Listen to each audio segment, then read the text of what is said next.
আজকের গল্প সুষমা বাগপ্রধানের লেখা মূল্যবোধের পাল্লা। সোমা, তুমি কি রেডি হয়ে গেছো? তাহলে চলো তাড়াতাড়ি বেরিয়ে যাই। আকাশের অবস্থা খুব একটা ভালো নয়। মনে হয় এক্ষুনি বৃষ্টি আসবে। তারপর আবার আমাদের একটু মিষ্টির দোকানেও ঢুকতে হবে। হ্যাঁ, আমি রেডি। একটু দাঁড়াও, মা বাবাকে প্রণাম করে আসছি। তারপর সোমা শ্বশুর শাশুড়িকে প্রণাম করেই বেরোলো। আসলে সোমা আর অংশু যাচ্ছে সোমার বাবার বাড়ি। তারপর অংশু মিষ্টির দোকান থেকে 2 রকমের মিষ্টি নিয়ে শ্বশুরবাড়ির উদ্দেশ্যে রওনা হলো। শ্বশুরবাড়িতে পৌঁছাতেই সোমার মা জল মিষ্টির ব্যবস্থা করল। পরের দিন সোমার মা আশালতা দেবী নিজের বৌমাকে বললেন, বৌমা, জামাইকে একটু ফল কেটে দাও এখন। সোমার বৌদি তখন হাসতে হাসতে বলল, না মা, আপনার জামাই বোধহয় ফল খায় না, তাই তো জামাই এসেছে শুধু মিষ্টি নিয়ে। এই রকম করে শ্বশুরবাড়ি কে আসে কে জানে। আর কি করেই বা আনবে বলুন তো? রোজগার তো আর তেমন কিছু করে না। ওই শুধু আমাদের বাড়ির মেয়েটাকে ফন্দি করে পটিয়েছে। ফল টল কিছু খেতে হবে না, একদম দুপুরে ভাত খেয়ে নেবে। তারপর সোমাকে উদ্দেশ্য করে বলে, আজ বিকেলেই বাড়ি ফিরছ তো নাকি? সোমা এবার অনেকখানি অভিমান ও কষ্ট নিয়ে বলল, না বৌদি, আমরা এক্ষুনি বেরোবো, আমাদের একটা দরকারি কাজ আছে। অংশু তখন সোমাকে বলল, কি দরকারি কাজ? কই, আমাকে তো বলনি। আছে, তুমি চলো, রাস্তায় যেতে যেতে বলছি। বৌদি তখন টিটকারি শুরু করে বলল, যাবেই যখন তাহলে সকাল সকাল বেরোতে পারতে, এখন তো রোদ্দুর বেরিয়ে পড়েছে।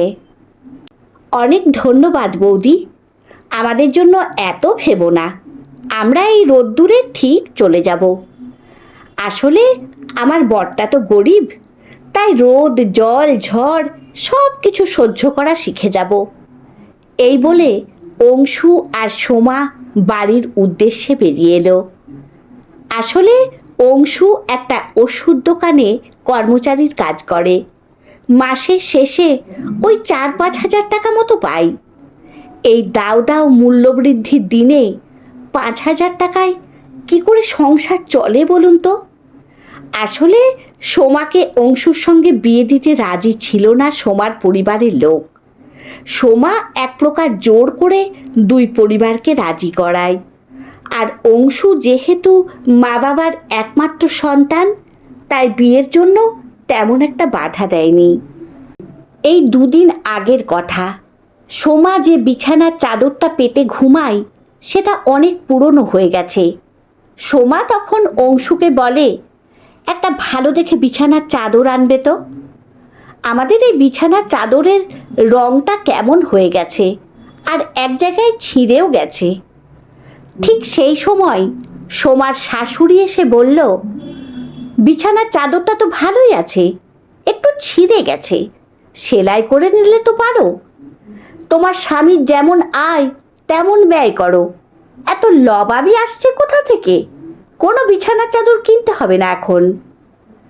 আসলে সোমা এবং অংশুকে সমস্ত আত্মীয় স্বজন, বাড়ির লোক পদে পদে বুঝিয়ে দিচ্ছিল যে টাকা পয়সা যাদের নেই তাদের ভালো লাগা, খারাপ লাগা, ইচ্ছে, স্বপ্ন কিছুই থাকতে নেই। সোমা ওই দিন রাতে খুব কাঁদতে লাগলো। অংশুও সব বুঝতে পারছে, কিন্তু কিছু করার নেই।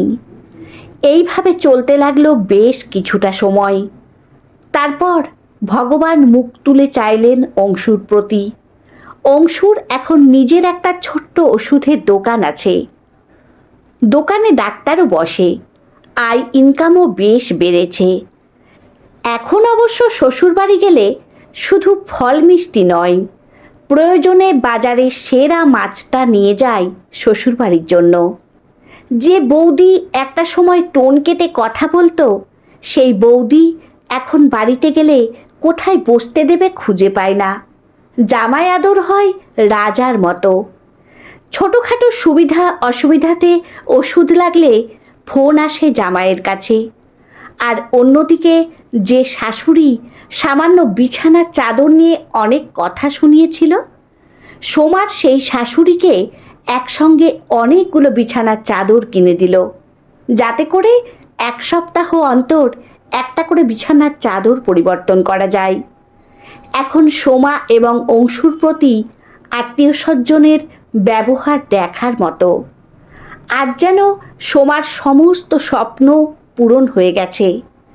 2 দিন আগে যে আত্মীয় স্বজন পরিচয় দিতে লজ্জা পেত, আজ সেই সব আত্মীয় স্বজন বিপদে পড়লে প্রথমে অংশুর কথাই মনে পড়ে।